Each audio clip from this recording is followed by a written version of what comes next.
मुख्यमंत्री माझी लाडकी बहीण योजना आणि या योजनेच्या संदर्भात बघा आपल्याला कोणत्याही परिस्थितीमध्ये शासनाने रक्षाबंधनानिमित्त जुलै आणि ऑगस्टचा हप्ता एकत्रितच द्यावा हीच सर्व लाडक्या बहिणींची आता मागणी आहे।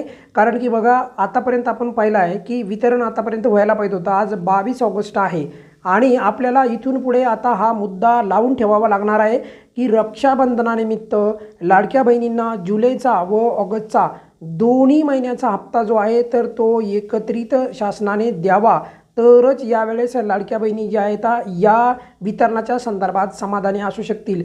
अन्यथा लाडक्या बहिणींना बघा नक्कीच याचा मनस्ताप होईल जर फक्त शासनाने एकच हप्ता दिला तर। त्यामुळे राज्याच्या महिला बाल विकास मंत्री अदितीताई तटकरे यांना पण विनंती आहे की लाडकी बहीण योजनेच्या विलंबनामागे आता सध्या कोणतंही कारण नसताना जे विलंबन पुढे नेले म्हणजे वितरण पुढे नेलेलं आहे तर त्या वितरणाचं कारण फक्त आता 2 हप्त्याचं वितरण एकत्रित करणे एवढंच ठेवा। बघा विलंबनामागे आतापर्यंत कोणतंही असं ठोस कारण नाही आणि मागच्या काही दिवसापूर्वीच 1-2 दिवसापूर्वी राज्याच्या मुख्यमंत्र्यांनी पण सांगितलं होतं की लाडकी बहीण योजनेच्या वितरणामध्ये विखंड पडणार नाही।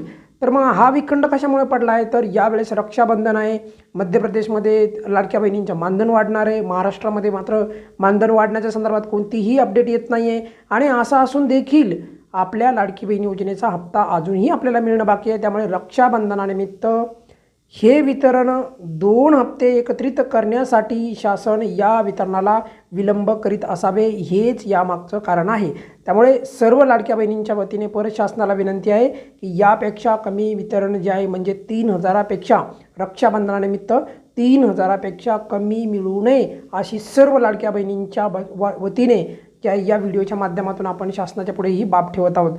आणि बघा महाराष्ट्रभर आपले व्हिडिओ जे आहेत पाहिले जातात आणि त्यामुळे नक्कीच याचा परिणाम पडतो। शासनाला पण कळतं की नेमकं लाडक्या बहिणींच्या मनामध्ये काय आहे, त्यांना काय मागणी आहे। आणि महत्त्वाची गोष्ट म्हणजे 3000 रुपये मिळाले तरच रक्षाबंधनाची खरी ओवाळणी म्हणून जे आहे ओळखले जाईल आणि जर फक्त 1500 रुपये दिले तर या योजनेचा लाडक्या बहिणींच्या कडे नकारात्मक संदेश जाऊ शकतो। त्यामुळे ही शासनाने दखल घेतली पाहिजे की नकारात्मक संदेश गेला नाही पाहिजे। लाडक्या बहिणी खूप आशा अपेक्षाने या योजनेच्या वितरणाकडे पाहत आहेत।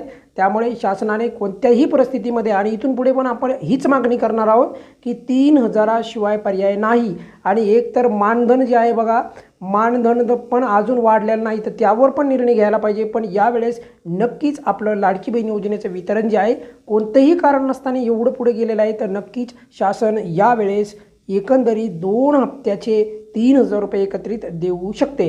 आणि सर्वात महत्त्वाची गोष्ट म्हणजे बघा इथून पुढे जे आहे आपण याच मागणीवर जोर देणार आहोत। कारण की आज 22 ऑगस्ट आहे आणि आज शनिवार आहे। काही लाभार्थी म्हणतील सर सोमवारपासून चालू होईल। आता वितरण कधी जरी चालू झालं तर ते वितरण फक्त आणि फक्त रक्षाबंधनानिमित्तच वितरण झाले असंच आता गृहीत धरल्या जाईल। कारण रक्षाबंधन हे 5-6 दिवसावर आलेलं आहे। आणि याहीपेक्षा महत्त्वाची गोष्ट म्हणजे बघा की आपल्या या योजनेच्या संदर्भात म्हणजे लाडकी बहीण योजनेच्या संदर्भात आपल्याला ही जी मागणी आहे तर पुढील 5-6 दिवस लावून ठेवावी लागणार। शासनाला पण कळेल की नेमकं लाडक्या बहिणींना रक्षाबंधनानिमित्त 1500 रुपये दिले तर त्याचा नकारात्मक संदेश जाऊ शकतो तर 3000 रुपयेच द्यावे लागतील। त्यामुळे आतापर्यंत जर शासनाने तशा प्रकारची प्रक्रिया चालू केली नसेल तर लवकरात लवकर तशा प्रकारच्या हालचाली वाढवाव्यात। राहिला मुद्दा बघा की पुढील 1-2 दिवस जे आपल्या अशा प्रकारचे स्क्रीनचे व्हिडिओ तुम्हाला येऊ शकतात। त्यानंतर आपले नेहमीप्रमाणे जे रूटीन व्हिडिओ आहेत तर तेच येतील।